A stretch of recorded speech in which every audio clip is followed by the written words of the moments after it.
Public Sénat, avec le concours de Pleinchamp.com et Agrica Prévoyance, présente Salon ouvert.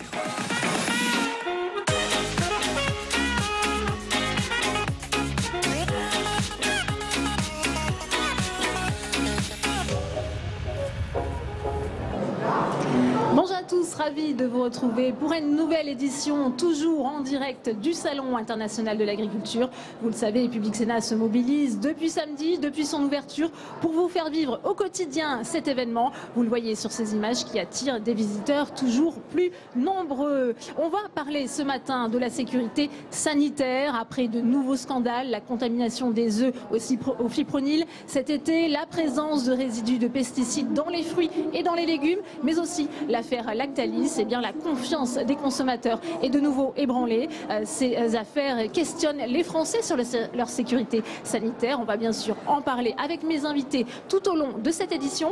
Mais avant cela, vous le savez aussi, le salon, c'est le rendez-vous incontournable des politiques. Après Emmanuel Macron et son marathon de 12h30 samedi, c'était au tour du Premier ministre Édouard Philippe de entamer lui aussi son marathon. Il est arrivé tôt ce matin. Il s'est rendu dans les allées du salon. Il est allé voir la vache égérie de ce salon, la vache haute, avant de signer une convention avec les lycéens agricoles. Il était accompagné de Stéphane Travert, le ministre de l'Agriculture, mais aussi de Jean-Michel Blanquer, le ministre de l'Éducation nationale. Il a réservé son exclusivité au micro de Saveria Rojek. On l'écoute.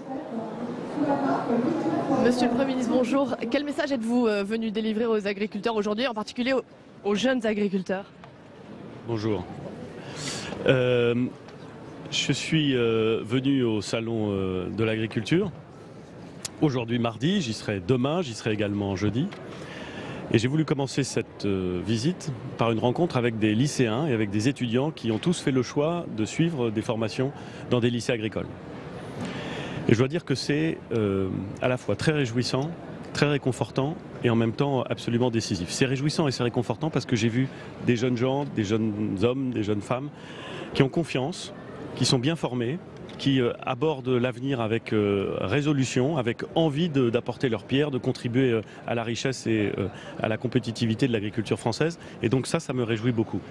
Et c'est important parce que je suis convaincu que pour l'agriculture, comme pour tout le reste des secteurs de production dans l'économie française, le défi, c'est le défi d'une meilleure formation, d'une meilleure compétence, d'une capacité d'adaptation aux transformations du monde.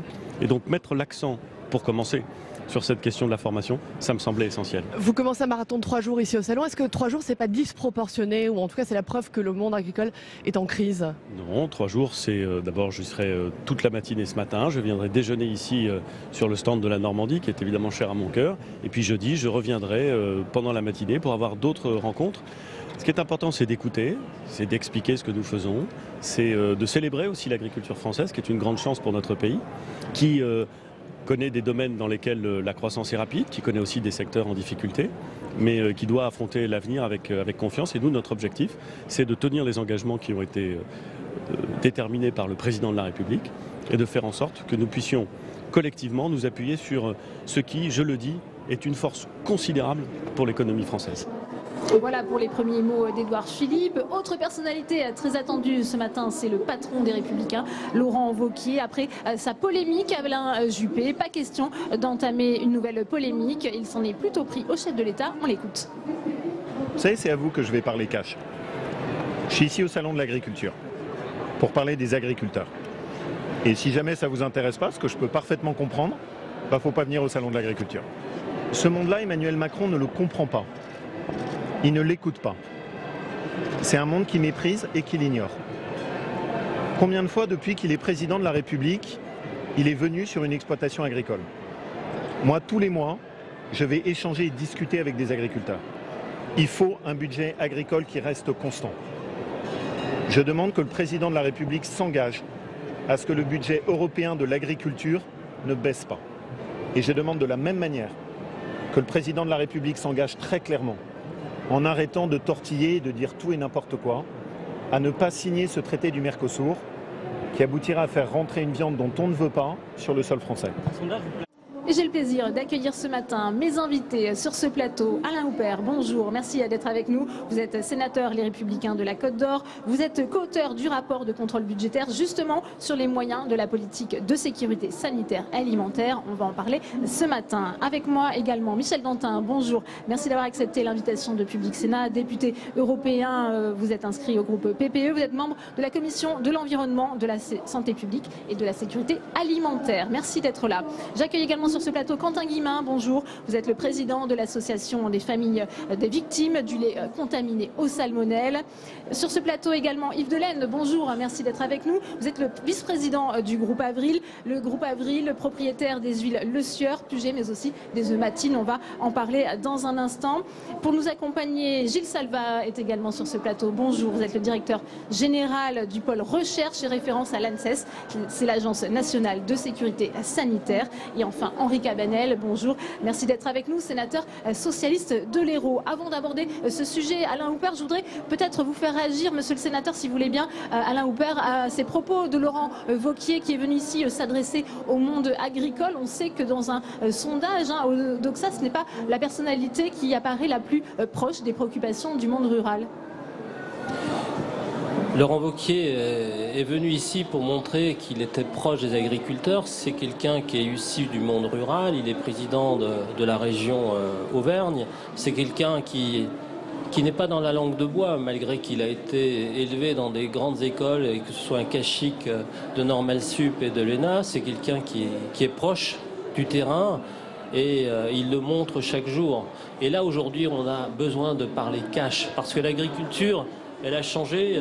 Et la sécurité alimentaire, c'est un pacte entre les producteurs et les consommateurs. Et ce pacte, il est dévié, faussé, et il y a un intermédiaire, et le pacte repose sur la confiance qu'on accorde aux organes certificateurs.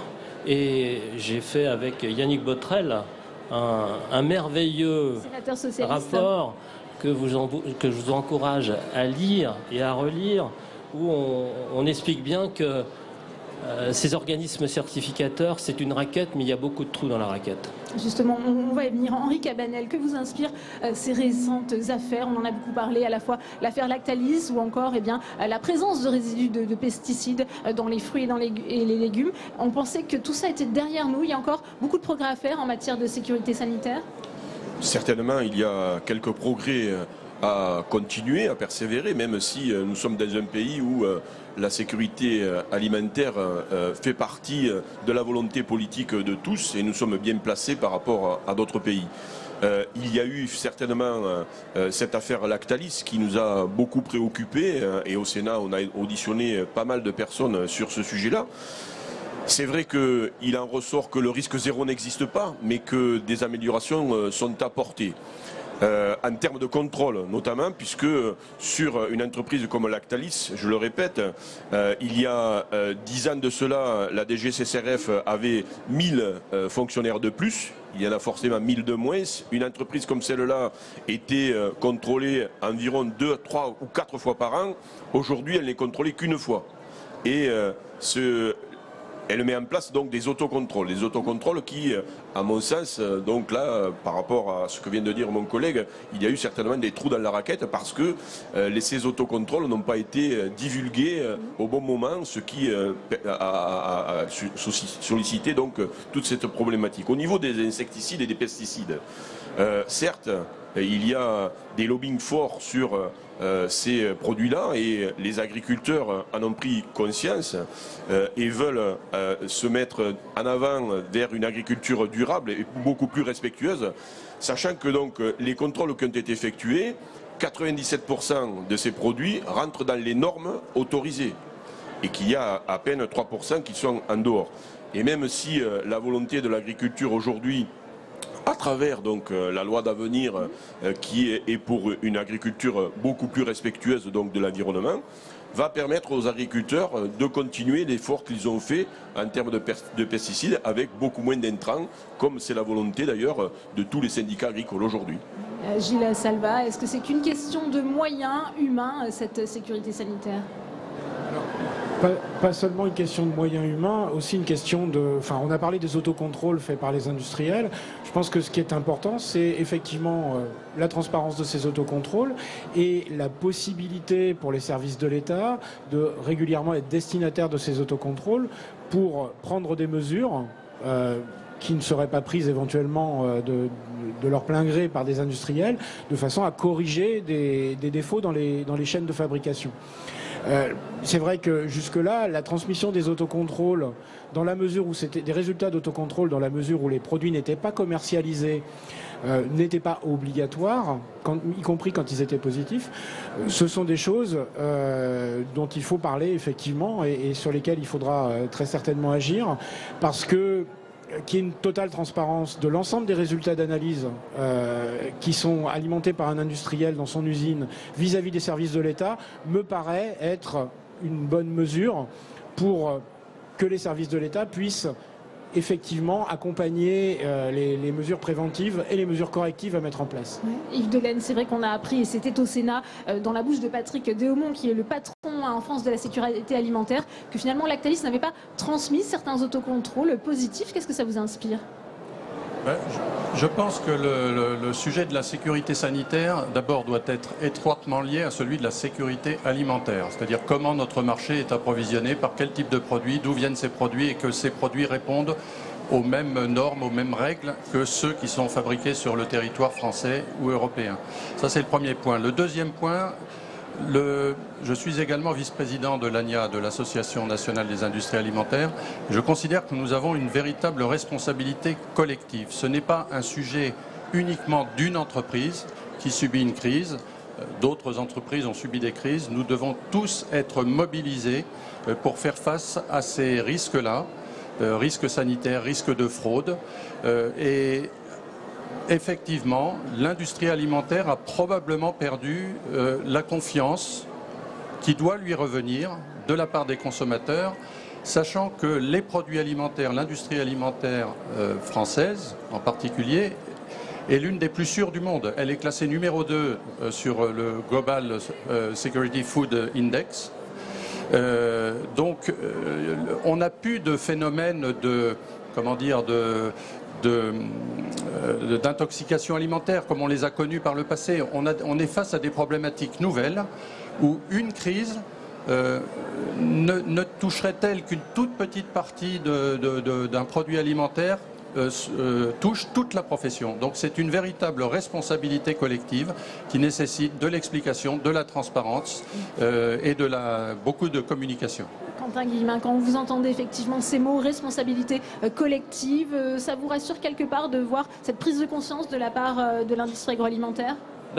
Il y a effectivement une responsabilité collective et je l'ai dit, c'est Lactalis aujourd'hui, par l'exemple qu'il a donné, donne une image de la profession qui n'est pas une bonne image. Et je le disais d'ailleurs, il faut que les autres acteurs de la profession puissent s'exprimer et puissent montrer qu'ils ne pratiquent pas, comme cette entreprise qui, semble-t-il, a caché pendant des années la présence de salmonelle dans son usine.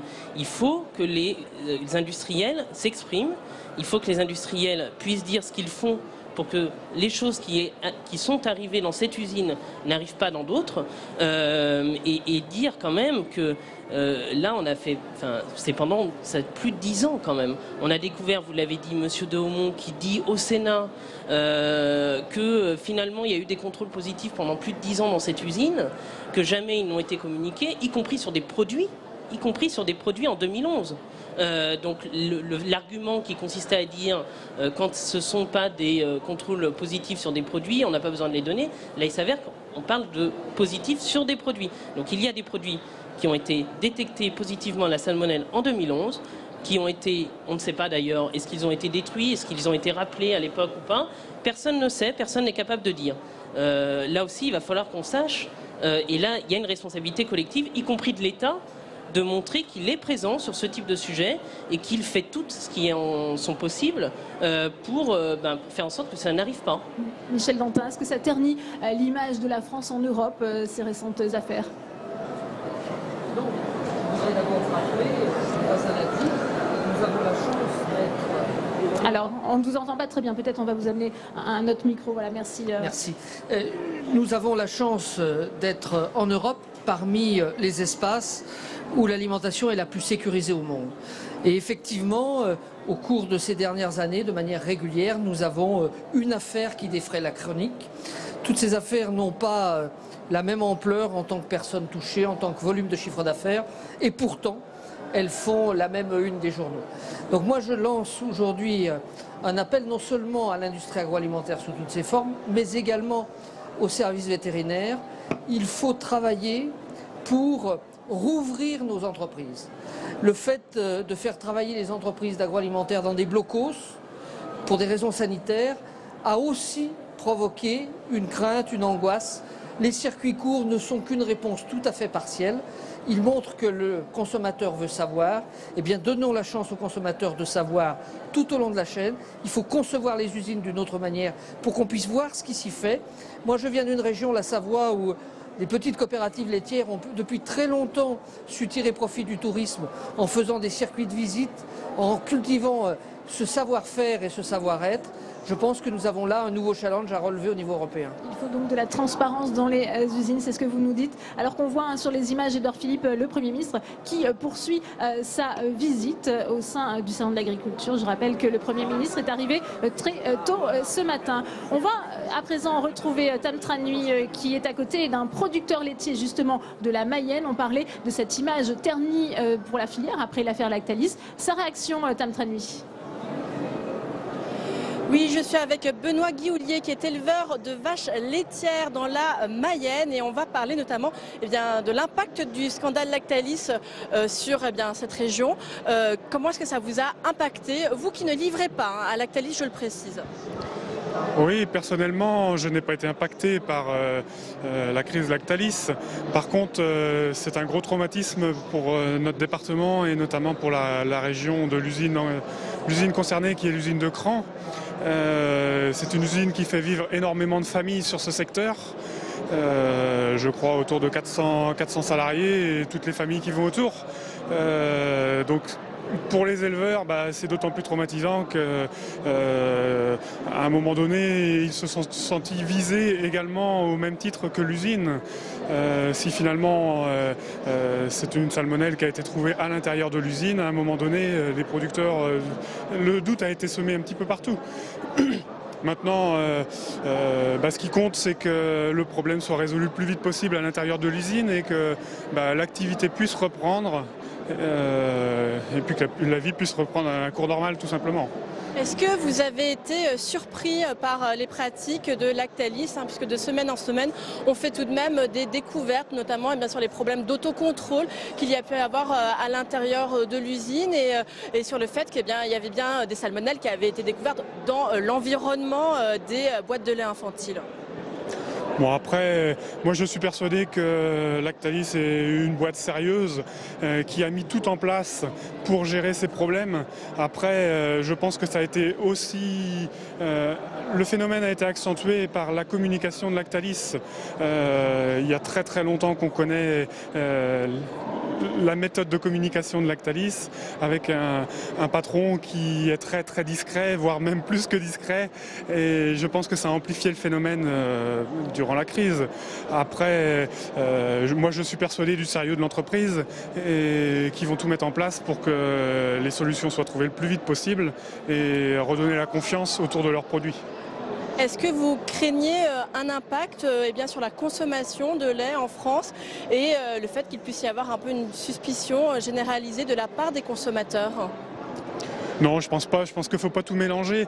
Là, on est vraiment sur une chaîne de produits vraiment spécialisés sur de la poudre de lait infantile. C'est vraiment, ne serait-ce que dans cette usine-là, c'est vraiment un créneau particulier dans cette usine-là.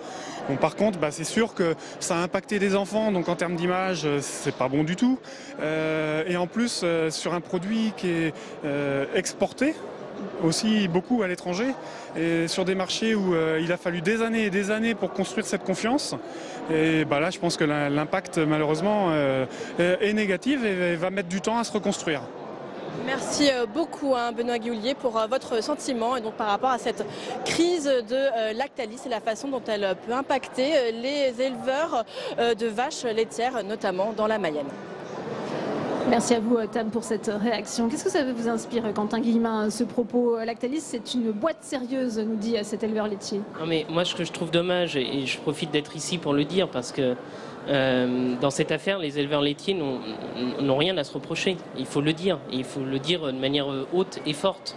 J'ai pu échanger avec certains d'entre eux, et j'ai pu échanger y compris avec des salariés de l'usine. Vous voyez, et je vais vous dire ce que j'aurais dit. Je pense qu'ils ont une responsabilité. Ils ont une responsabilité de ne pas se montrer solidaires de leur patron, leurs clients pour les éleveurs laitiers. D'une certaine manière, c'est plutôt l'inverse, mais voilà, parce que cette entreprise n'a pas été responsable. Elle n'a pas été responsable. Et en étant dans le soutien permanent, comme l'a fait l'État pendant un temps de Lactalis, vous voyez, on fait du mal à toute une profession. On fait du mal à toute la profession des éleveurs laitiers notamment, mais on fait aussi du mal à l'industrie agroalimentaire. Et c'est comme ça, en essayant de cacher, on va dire, ce qui se passe dans cette usine, ce qui se passe chez Lactalis, qu'on détruit toute une filière et qu'on détruit toute une image qu'on a pu créer au fil et à mesure des années. Donc je le dis, ils ont une responsabilité, ces éleveurs, c'est de ne pas trop montrer leur soutien vis-à-vis de Lactalis, parce qu'on voit bien qu'il y a quand même des problèmes dans cette entreprise, et ils ne sont pas comptables de ce que fait Lactalis, et je le dis, ils ne sont pas, et l'industrie agroalimentaire n'est pas comptable de ce que fait Lactalis non plus. On voit bien que la difficulté, ça vient aussi de la question de ces contrôles. Nous avons pu suivre hier un contrôle surprise de la DDP, c'est la Direction départementale de la protection des populations. Elle s'est rendue dans une cuisine centrale de la Seine-Saint-Denis qui fournit la restauration collective. C'est un reportage de Samia Dechir. Bonjour. GDPP. On vient faire un contrôle de l'établissement. Pas de souci. Ils arrivent toujours par surprise. Les inspecteurs de la Direction départementale de protection des populations, la DDPP, sont chargés de veiller à la sécurité des produits alimentaires que nous consommons. Ils contrôlent aussi bien des usines que des établissements de restauration. Là, c'est le sas décongélation. D'accord. Donc la température critique, c'est bien 4 degrés, on est d'accord. Ok, on va vérifier. Cette cuisine centrale, qui fournit entre autres des établissements scolaires de Seine-Saint-Denis, est contrôlée une fois par an. Alors c'est du saumon atlantique. Donc DLC 31 août 2018. Donc là, on va faire un contrôle de traçabilité là-dessus. En France, chaque établissement de restauration est tenu d'établir un plan de maîtrise sanitaire. Le plan de maîtrise sanitaire, c'est un système d'organisation qui définit toutes les règles d'hygiène, les suivis de température, les autocontrôles microbiologiques des produits des surfaces. Donc on vient vérifier que c'est bien cohérent avec ce qu'ils ont mis en place dans les procédures. Propreté des tenues, des sols, température de conservation, date limite de consommation. Tout est contrôlé et analysé si besoin. Là, il y a tous les plats témoins. Le professionnel a l'obligation de conserver des prélèvements de plats témoins pour tous les plats qui sont manipulés sur place, de manière, en cas d'alerte ou d'intoxication alimentaire, de pouvoir faire de récupérer des prélèvements pour pouvoir les amener au laboratoire, vérifier qu'il n'y ait pas une source de contamination au moment de la manipulation. Quenelle, on l'a. Le reste, on ne l'a pas.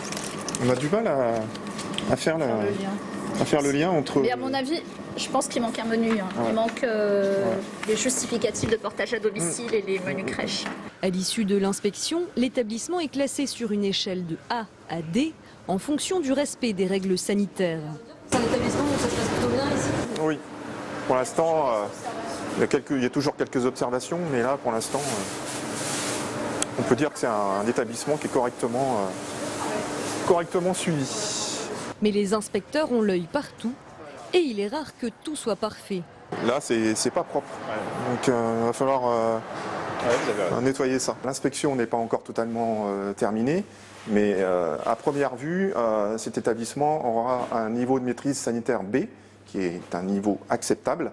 mais qui correspond en termes de suite administrative à un avertissement. En cas de grave manquement au respect des règles sanitaires, les inspecteurs peuvent ordonner une fermeture de l'établissement. Une procédure rare, la plupart des contrôles en restauration collective débouchent sur des rappels à l'ordre. Yves Delaine, on vient de voir ce contrôle dans cette cantine centrale qui fournit de la restauration collective. Il y a la même chose, il y a l'équivalent dans les entreprises aujourd'hui, dans les industries agroalimentaires? Bien sûr, il y a des plans de contrôle extrêmement poussés qui répondent à une réglementation à la fois française et européenne. Il y a tout ce qu'on appelle le paquet hygiène au niveau de la réglementation européenne. Michel Dantin pourrait en parler beaucoup mieux que moi. Mais les systèmes de contrôle existent. Ils ne sont pas parfaits. Et je pense que nous devons nous inscrire... Pourquoi ne sont-ils pas parfaits? Qu'est-ce qu'il faut améliorer? Parce que vous voyez que respecter toujours à la lettre toutes les prescriptions, c'est pas toujours facile, et qu'il peut y avoir parfois des petits trous, pas forcément très graves, mais des petits trous dans la raquette.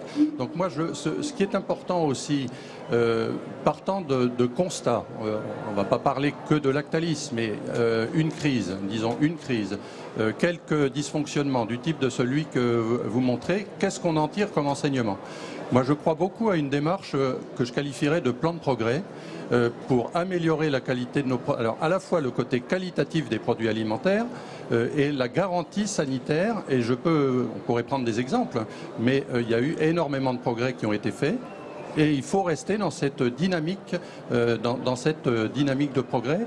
Et je partage complètement le souci de Michel Dantin que notre industrie doit s'ouvrir, doit expliquer ce qu'elle fait, doit faire visiter certains industriels le font d'ailleurs. Venez vérifier chez nous. Je pense que nous avons une responsabilité. Nous avons probablement été trop discret, je dirais, pas assez communicant, et il faut le faire en filière. On n'a pas encore utilisé ce terme de filière, mais la responsabilité, elle est bien sûr transverse industrie alimentaire, mais elle est aussi verticale dans l'organisation de l'ensemble de la chaîne de valeur. Alain Aubert. Oui, en tant que médecin, j'aimerais employer un mot médical. Pour moi, Lactalis, c'est le symptôme de la maladie qui touche l'agriculture, dont le système est à revoir.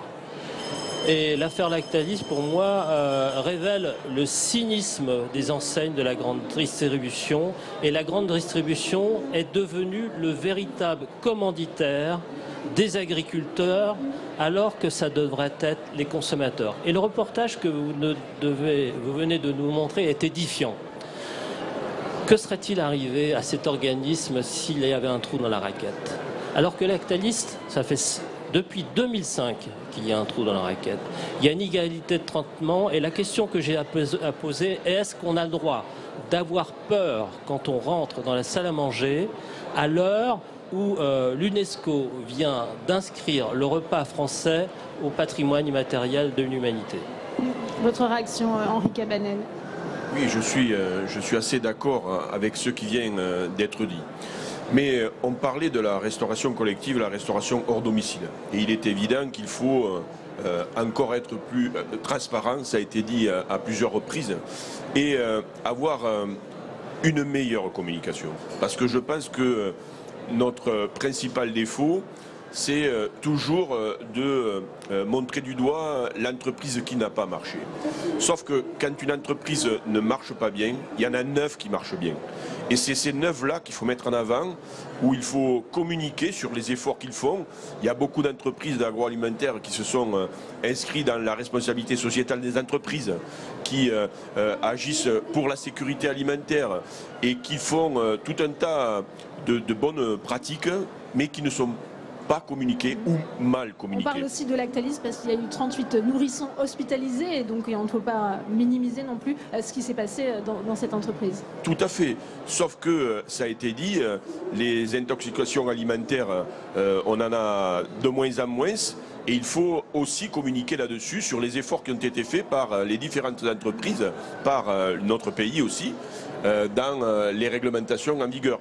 Et par rapport à ça, on a parlé dans le reportage là, de la restauration hors domicile. Il faut savoir que dans la restauration hors domicile, par exemple en ce qui concerne la viande, 80% de notre viande est importée. Et là, il faudrait qu'on sache aussi, dans les produits qui sont importés, s'ils respectent aussi la réglementation qui est soumise à nos agriculteurs. C'est tout l'enjeu, effectivement. Gilles Salva, quel peut être le rôle de l'ANSES, justement, dans tous ces contrôles? Comment améliorer la sécurité sanitaire? Alors, nous n'avons pas directement de rôle dans les contrôles. Par contre, dans l'évaluation des risques, je dirais en amont de ces contrôles, savoir... par exemple, où on doit contrôler, qu'est-ce qu'on doit faire, par exemple, quand on trouve un prélèvement d'environnement dans une usine de lait infantile, pour reprendre cet exemple, quelles sont les mesures à prendre? Ça fait partie du travail de l'ANSES, d'être capable de prodiguer un certain nombre de recommandations qui vont pouvoir être déclinées ensuite en réglementation applicable. Notre rôle aussi, c'est de participer à l'évaluation des risques dans des cas de crise précise comme ça, pour essayer de comprendre ce qui s'est passé dans une usine comme ça, pour que cette bactérie ait survécu. Les salmonelles, on le sait, ne sont pas des bactéries sporulées. Elles ne résistent pas 12 ans dans un environnement sec sans se remultiplier de loin en loin. Ça veut dire qu'il faut des conditions pour qu'elles se remultiplient. Ça veut dire qu'on doit pouvoir les détecter dans l'environnement à ce moment-là et qu'on doit pouvoir prendre des actions correctives qui correspondent, qui sont proportionnées par rapport au risque. Pardonnez-moi, on a l'impression que les enseignements n'ont pas été tirés des scandales précédents. Il y a eu des recommandations de l'ANSES? Alors vous savez, alors précisément sur les recommandations, suite à la crise de 2005, dans cette même usine, avec un autre propriétaire, on nous avait demandé des recommandations sur les plans d'échantillonnage. Ces recommandations ont été appliquées. Ce sont des recommandations d'un règlement européen. Mais je crois que ce qu'il faut dire aux consommateurs, c'est qu'on ne garantit pas sa sécurité simplement en analysant le produit qui est dans son assiette, parce que par essence, les analyses qu'on fait pour déterminer si un produit est contaminé ou pas sont destructrices. Donc c'est un échantillonnage statistique qu'on prend qui va permettre de garantir un niveau de sécurité. Et il faut d'autres échantillons, comme ceux de l'environnement, pour évaluer un niveau de risque. Et c'est ça qu'il faut prendre en compte, en fait, dans le contrôle des entreprises, et qui est pris en compte de fait, et les enseignements sont pris. Simplement, pour finir, chaque crise est différente et quand on parle de Listeria monocytogenes sur certains produits, de salmonelle sur d'autres, de campylobacter sur d'autres produits, on a à chaque fois des scénarios différents et on adapte nos mesures, on adapte nos recommandations à chaque crise. Mais je rappellerai, comme ça a déjà été dit, que notre alimentation globalement n'a jamais été aussi sûre. Je peux le rappeler. Michel Dantin. Oui, moi je voulais souligner que dans toutes les affaires, nous avons eu une immense chance, c'est que le système de traçabilité a parfaitement fonctionné. Que ce soit l'affaire dite des concombres en Allemagne il y a quelques années, l'affaire de la viande de cheval plus récemment, l'affaire des œufs ou l'affaire du lait infantile aujourd'hui, nous avons toujours été capables, dans un pas de temps très court, de reconstituer l'ensemble du circuit. Et puis quand on veut parler de la sécurité alimentaire, il faut parler de tout, jusqu'effectivement dans l'assiette. Et aujourd'hui, le principal risque pour le consommateur, il est dans son frigo. Trop de frigos sont mal entretenus, trop de produits ont des dates limites dépassées ou n'ont pas été stockés dans des conditions de froid réguliers à domicile. Et c'est aussi là-dessus qu'il faut appeler à une autre éducation du consommateur. Alain Houpert.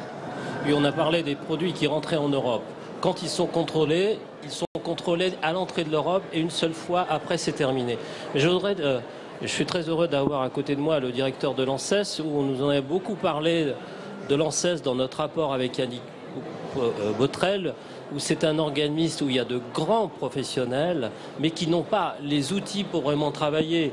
Par exemple, il n'existe pas d'échange informatique entre les laboratoires de l'ANSES et la Direction Générale de l'Alimentation. C'est quand même un problème. Et puis en plus, il y a un conflit d'intérêts parce que l'ANSES a un rôle, il y a une confusion, a un rôle de gestionnaire puisqu'il est chargé de délivrer les AMM, autorisations de mise sur le marché, et en même temps d'évaluer les risques. Donc il faut revoir tout le système.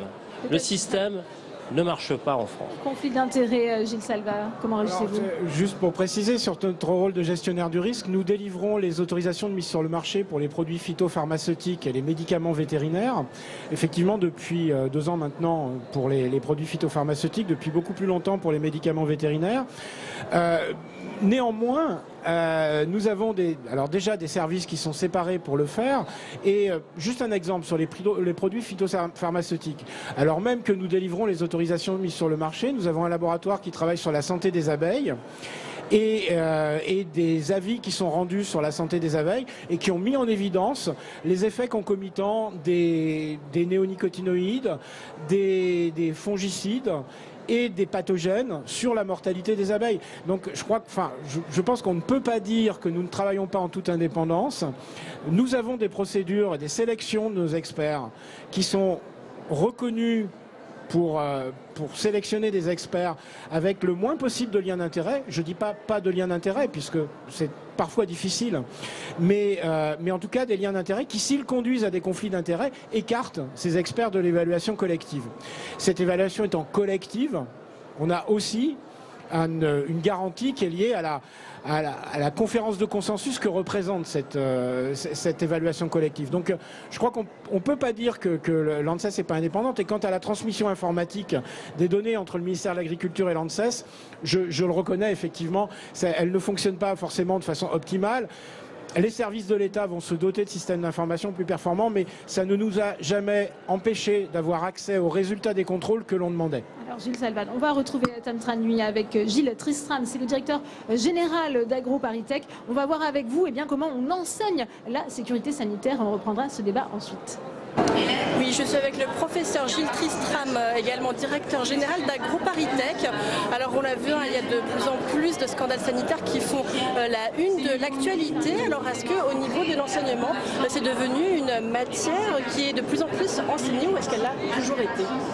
Alors elle l'a toujours été parce que la question de la sécurité sanitaire, notamment biologique, liée aux aliments, à la production agricole aussi, à l'élevage, est forcément une des dimensions de raisonnement de l'ingénieur. Donc pour AgroParisTech, comme pour toutes les écoles dans le même domaine dans le monde, la sécurité sanitaire est enseignée depuis très longtemps. Beaucoup au titre biologique, donc microbiologique, avec les micro-organismes pathogènes, champignons, etc. Mais aussi beaucoup, de plus en plus, avec la sécurité sanitaire chimique, puisque par les transformations, par les traitements agricoles, on peut avoir des composés chimiques qu'on va retrouver jusque dans les aliments et qui traversent la chaîne de transformation et de conservation. On voit qu'il y a de plus en plus de craintes, notamment par rapport à certains produits phytosanitaires, par exemple avec les mesures qui vont être prises pour interdire le glyphosate. Est-ce que l'enseignement, par exemple, sur ce type de produit a changé au fil des années sur l'utilisation de ces produits pour les futurs agriculteurs? Alors l'enseignement change forcément puisque les connaissances progressent et qu'on va savoir des effets de telle ou telle molécule ou famille de molécules. Et donc en conséquence on va adapter nécessairement la formation. Ça c'est la caractéristique d'une école d'ingénieur. La formation change tous les ans, elle s'adapte aux réalités, à la normalisation et aux connaissances. Les connaissances ne font que progresser puisque la chimie analytique progresse et qu'on voit des choses qu'on ne voyait pas hier. Les études sur l'homme ou sur l'animal progressent aussi. Donc oui, ça s'adapte et ça continuera à s'adapter. Mais à raisonner dans un cadre global, puisque la sécurité sanitaire, c'est une dimension de l'activité d'ingénierie, de conception et d'exploitation d'un dispositif. Il y a toutes les autres dimensions. Donc on enseigne à la fois cette dimension et comment elle s'intègre dans tout le métier de l'ingénieur. Quel regard est-ce que vous portez sur les derniers scandales sanitaires qu'il y a pu avoir, notamment le scandale Lactalis, la contamination de ce lait infantile au salmonelle? Alors j'ai pas tous les éléments pour répondre et je pense que c'est un sujet très complexe. Si on est un peu fataliste, il est inéluctable qu'il y ait de temps en temps des problèmes qui se rencontrent, justifiés ou pas, peu importe, mais c'est inéluctable. Et si on prend les 15 dernières années, il y a eu sans arrêt des questions qui se sont posées et qui en fait interrogent deux dimensions assez différentes. L'une, c'est comment on raisonne notre alimentation. Et donc ce qui devient une affaire à un moment donné peut être simplement un changement de point de vue et qu'on se retrouve choqué, gêné, ennuyé par une situation qui existait antérieurement. Et puis il y a l'autre qui est vraiment ce que la recherche, ce que les connaissances nous permettent de découvrir et de se rendre compte que dans le passé on a mal travaillé, par défaut de connaissances parfois. Je mets de côté les questions qui ne devraient pas exister, de fraude et autres, voilà. Mais il n'y a pas que le secteur de l'alimentation qui peut être concerné. Je pense que ces questions-là sont extrêmement marginales, mais elles existent, elles peuvent être génératrices de problèmes de société. Bien, merci beaucoup, Gilles Tristram, pour votre éclairage. Je rappelle que vous êtes le directeur général de l'école AgroParisTech. Merci à vous, Tam. On continue ce débat. Yves Delaine et ensuite Quentin Guillemin, vous souhaitiez réagir? Oui, je souhaite réagir parce que nous n'avons pas évoqué jusqu'à présent, en tout cas, le prix de l'alimentation. On sort des états généraux de l'alimentation qui ont eu le grand mérite de passer d'une phase de confrontation quasi permanente entre les acteurs à une phase de concertation. Ça, c'est un des grands mérites de ces états généraux. L'objectif est de faire en sorte, dans les organisations de filière, que les producteurs soient rémunérés en fonction de leur coût de production. En aval, on vit une guerre des prix absolument épouvantable que se livrent les distributeurs. Donc vous voyez l'incohérence totale entre des contraintes de... Qu'est-ce que vous voulez nous dire? C'est que ça coûte cher aussi d'avoir une alimentation de qualité, des mesures d'hygiène, c'est ça? Ce que je veux dire, c'est que le consommateur a perdu, d'une certaine manière, la notion du juste prix de ce qu'il consomme, à cause de cette guerre des prix, à cause de ces promotions permanentes. Et que dans notre modèle de société et d'alimentation européen, nous devons fournir des produits avec des normes qualitatives, on l'a dit, extrêmement élevées, qui génèrent un coût, et il faut que le consommateur accepte c'est le prix à payer, c'est ça, la sécurité alimentaire. D'une certaine manière, le prix à payer.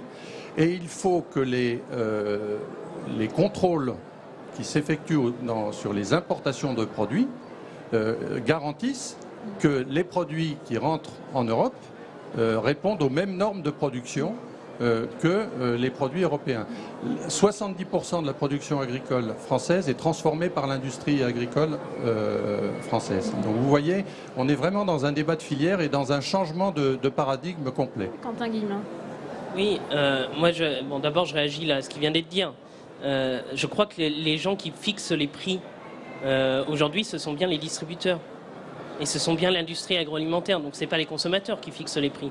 Donc là, il y a aussi un enjeu peut-être, mais je crois que Lactalis, par exemple, gagne beaucoup d'argent. Hein, on va le savoir. Avec la nouvelle loi, non, mais on va le savoir, parce que les comptes ont été publiés, donc on va enfin savoir combien gagne Lactalis.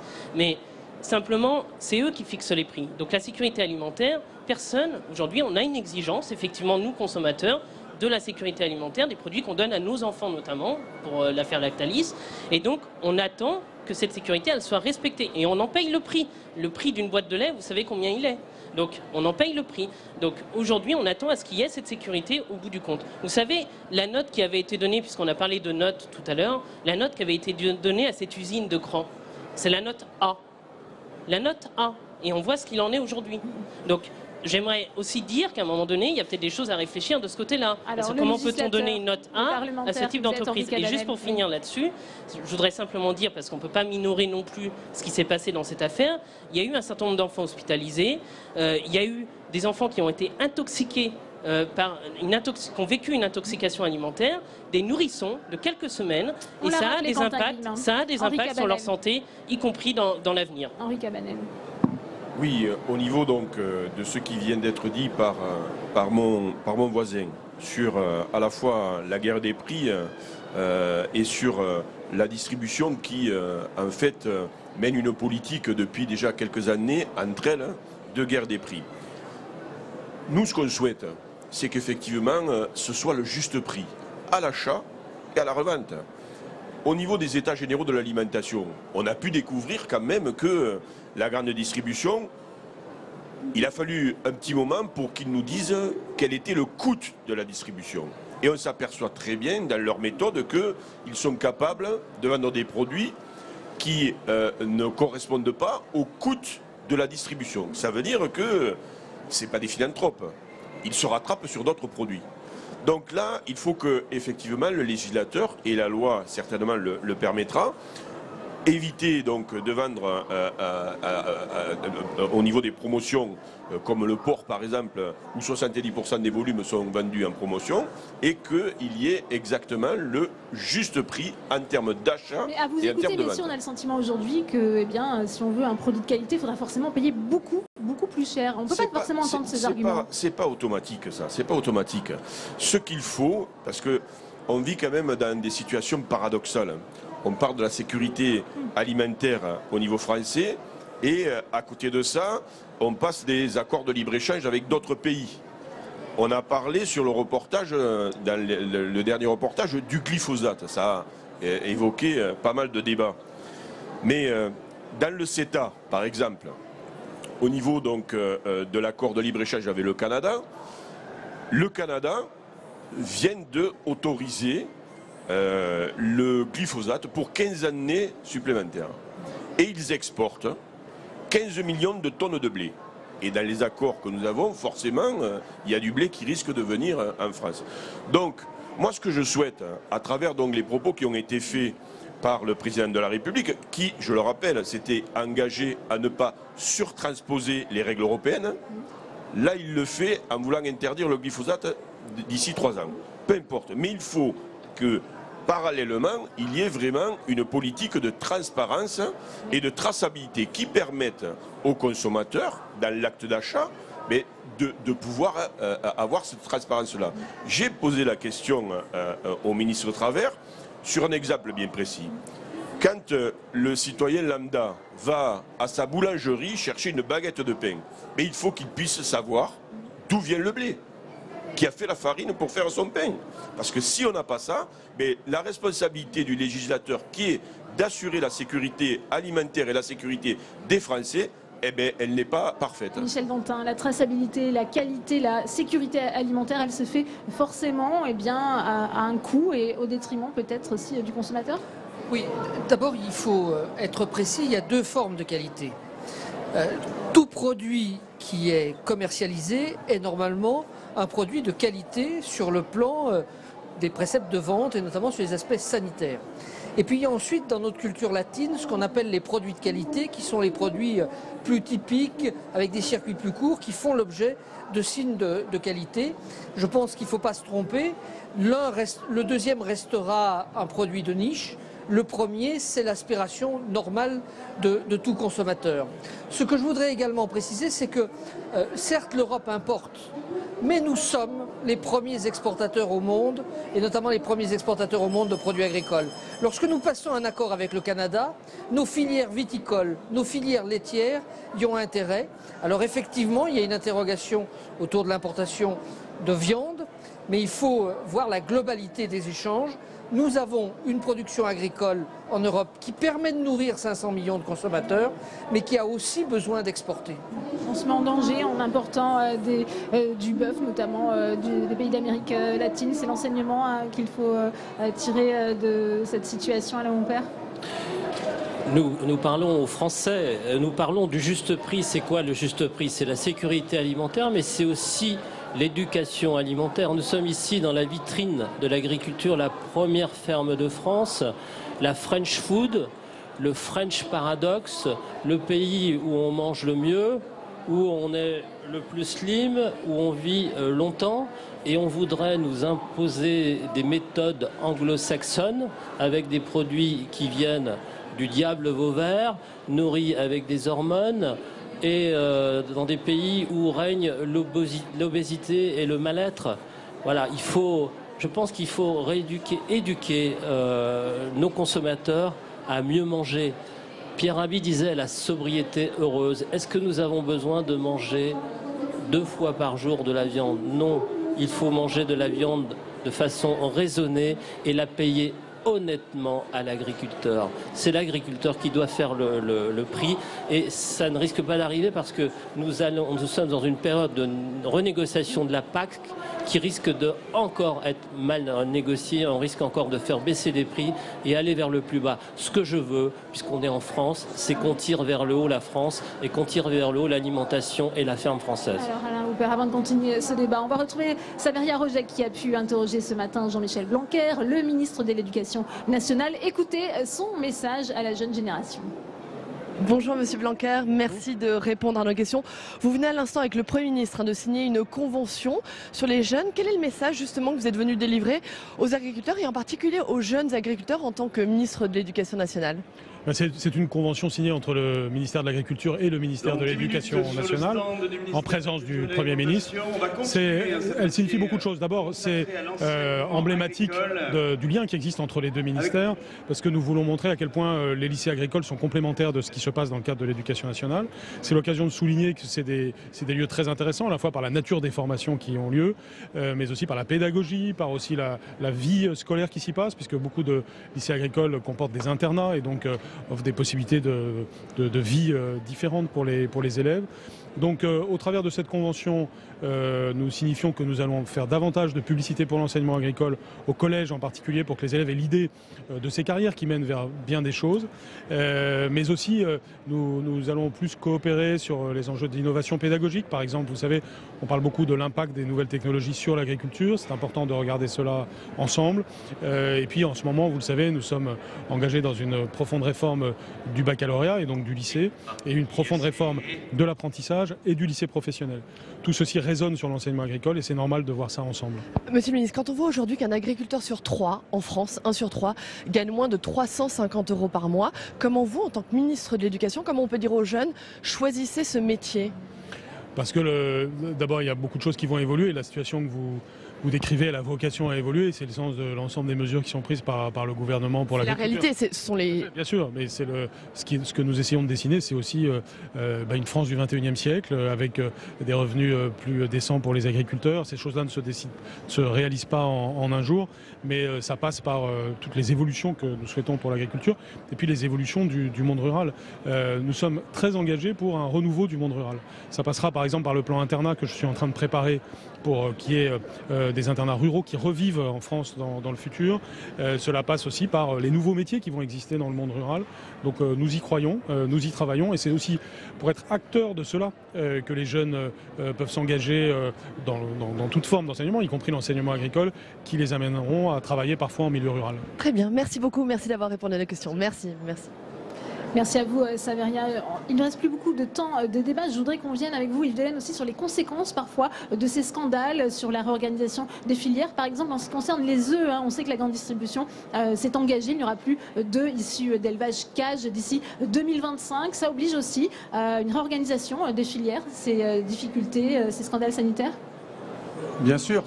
Alors, scandale sanitaire, vous faites peut-être allusion au fipronil, qui est une fraude en fait. Là, c'est un sujet de lutte contre la fraude et le fait qu'un produit non autorisé a été utilisé dans la production de volailles pour les œufs. Il y a aussi des vidéos de ces poules en cage qui ont choqué l'opinion.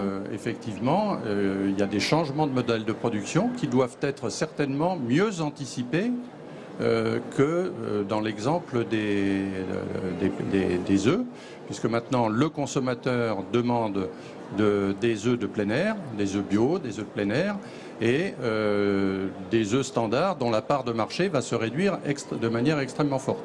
Donc je pense que nous n'avons pas collectivement suffisamment anticiper cette évolution de la demande et que maintenant c'est un petit peu plus difficile, mais le mouvement est en marche. Je voudrais aussi faire une petite remarque. Sécurité sanitaire, sécurité alimentaire, on n'a pas parlé non plus de l'équilibre alimentaire. Parce que vous avez évoqué tout à l'heure, mais le prix de l'alimentation va augmenter.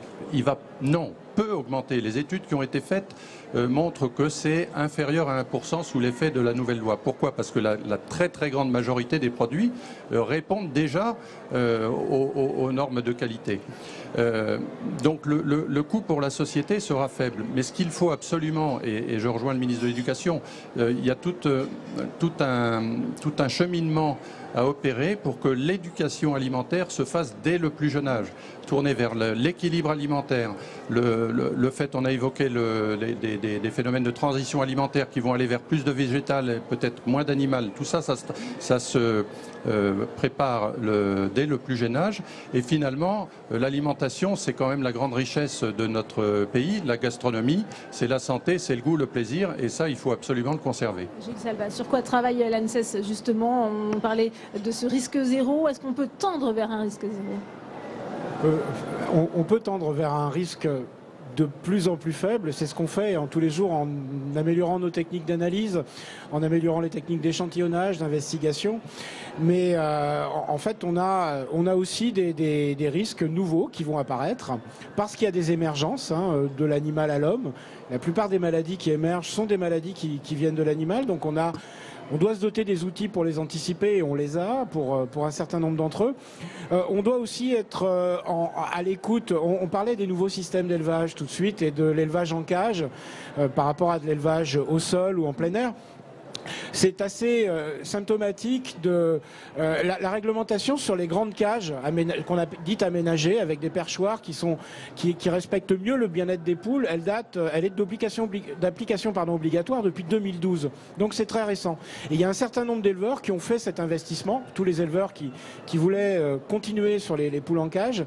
Et 5 ans après, on leur dit, eh bien, c'est pas ça qu'attend la société. Donc je pense que dans la manière de repenser nos systèmes d'élevage, il faudra qu'on écoute la demande sociale, la demande sociétale, pour mieux formuler quel système d'élevage on va mettre au point pour demain, pour nourrir la population. Je rappelle qu'en France, on produit 14 à 15 milliards d'œufs.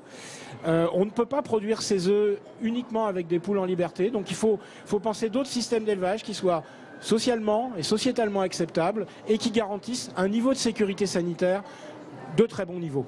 C'est la solution, c'est l'avenir, Michel Dantin, être à l'écoute aussi de la demande des consommateurs en matière de sécurité sanitaire. Oui, ne nous voilons pas la face, au cours des 50 dernières années, l'alimentation s'est améliorée. Et toutes les études médicales montrent que c'est bien l'amélioration de l'alimentation, la diversification de l'alimentation qui explique le vieillissement de la population. Donc arrêtons de jeter haro sur l'alimentation en permanence. Il y a d'abord un très beau bilan et puis comme le bilan est très beau, il y a de temps à autre des accidents et ces accidents font la une de la chronique. C'est un peu normal. Ça montre aussi combien dans notre culture latine nous sommes attachés à ce qui est dans l'assiette. Henri Cabanel, un petit mot de conclusion. Oui, je partage tout à fait ce qui vient d'être dit et pour en revenir donc à l'agriculture. C'est vrai que l'agriculture doit sans cesse s'adapter donc aux consommateurs. Et je crois que dans la réorganisation des filières, il faut tenir compte de cet argument majeur et le rapprochement de la production et des consommateurs pour que répondre donc à un souhait sociétal, ça me paraît tout à fait logique. Et là, je crois que la grande distribution, en tout cas, aurait moins d'emprise que ce qu'elle a aujourd'hui en rapprochant davantage le consommateur des producteurs. Alors on évoquait la visite du Premier ministre Édouard Philippe. Vous le savez, il a entamé son marathon. Il est au salon depuis ce matin et il a dû répondre parfois à certaines interpellations un peu éloignées du monde agricole. Écoutez. Ne soyons pas ambigus avec la position du loup et ce qu'on veut faire. N'oubliez pas nos élevages. On vous invite à venir chez nous. D'être plus clair. Mais je viens assez régulièrement, pas très loin de chez vous. Venez chez nous. Pour la retraite en 153 Merci. Voilà pour cette colère de ce retraité sur la hausse de la CSG. Merci à vous d'être venus sur le plateau de Public Sénat. C'est la fin de cette édition. On se retrouve cet après-midi à 16h30 et on va parler cette fois du bio. Bonne fin de journée à tous.